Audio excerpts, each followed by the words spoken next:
Bradley, did we have a Twitter question about this nonsense today? Yeah, Kenneth hit us up from Morgantown, West Virginia. Huge win, by the way, in the backyard brawl last week. We had West Virginia plus the points. They won outright. Rich Rodriguez has got like 137 new players on that team, so good for them. Anyway, this is where it goes downhill.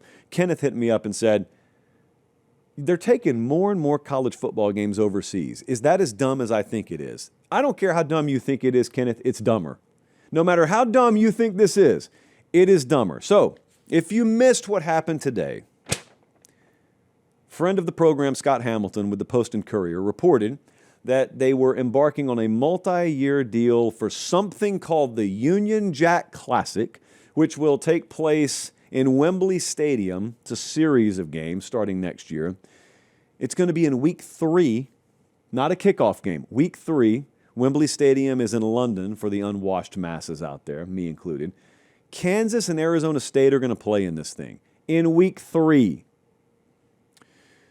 Now, I already know how dumb that sounds to you, but trust me, it's a whole lot dumber.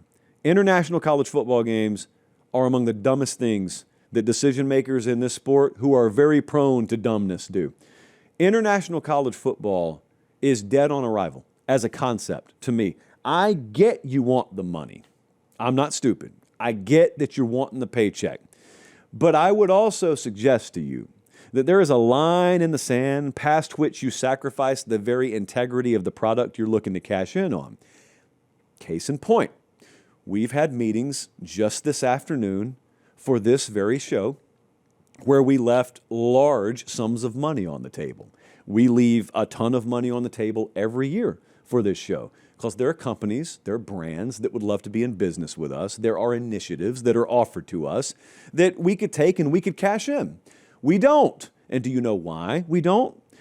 Because we're not hurting for money anyway, and we would sacrifice the integrity of the show in the process of the payday, which makes it not worth it. This is not a complicated concept. However, you can picture this as well as I can.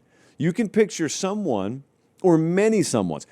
I picture this boardroom table, mahogany, probably. It's some kind of wood that is not native to the United States of America. I picture this boardroom table, and I picture all of these suits gathered around it. And someone asks, what makes college football great? And they're like clapping seals. Pageantry. Tradition. I have a third one. You know what makes college football great? College. That's what makes college football great.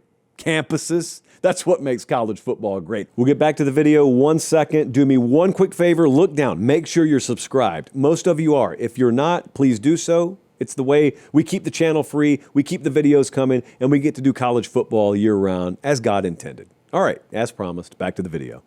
The European mind cannot comprehend many things that America has to offer, but one of the hardest things to comprehend has to be when we send a college football game over to Wembley Stadium, because they get NFL games sent over there. So they've seen the best athletes playing this sport in the world.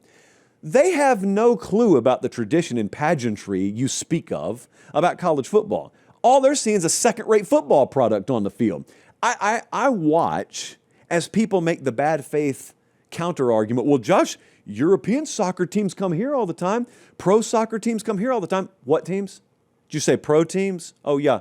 You mean kind of like the pro football teams that we send over there to play. I don't have a clue about European soccer. What is the second-rate version of it? Because if they came here and played in Geodis Park, just down the road here in Nashville, I'd look at it and I'd say, I barely understand the main event, soccer, that they send over here. But I do get that it's a big deal. Why would I pay any money or pay any attention to the second-rate product? Now, you're listening to me say that, and you think, that's very disrespectful to college football. No, it's not second-rate to me. It's the best sport in the world. But I grew up in Harris County, Georgia. So Auburn was right there. Georgia was right there. Alabama was right there. I was immersed in it. I get it. So when you ask me about Georgia football, about 9 things come to mind before the play on the field, because that's what makes college football great, the college. And the people who make decisions like these have not the slightest clue what that even means. because they didn't grow up in it. They're not immersed in it. You cannot take college football to Europe because once you take the product off campus, you have removed the college portion of the football. And at that part, when you've stripped away all that, you're just taking a second-rate football product over there. The European mind has no clue about Dabo Swinney running down the hill. They got no clue about the big house or the shoe. They just know we get to see NFL games occasionally. Someone called Michigan is coming over here. Someone called Arizona State's coming over here. Those guys look smaller than the pro guys. They look a little bit slower. They drop more footballs. Why are we watching this? That's the European mind. Now, as your future college football commissioner, I don't mind trying to grow the game. But the way I want to grow the game is go get folks from Europe, bring them over here. It's a nice vacation. Take them out to Sun Devil Stadium, or take them to Athens, or take them to Columbus or Ann Arbor and show them that. You imagine taking someone from London to Eugene, Oregon, and showing them that place? That's college football. That's college football, not what they're sending them over there. What they're sending them over there is just football. It's not college football.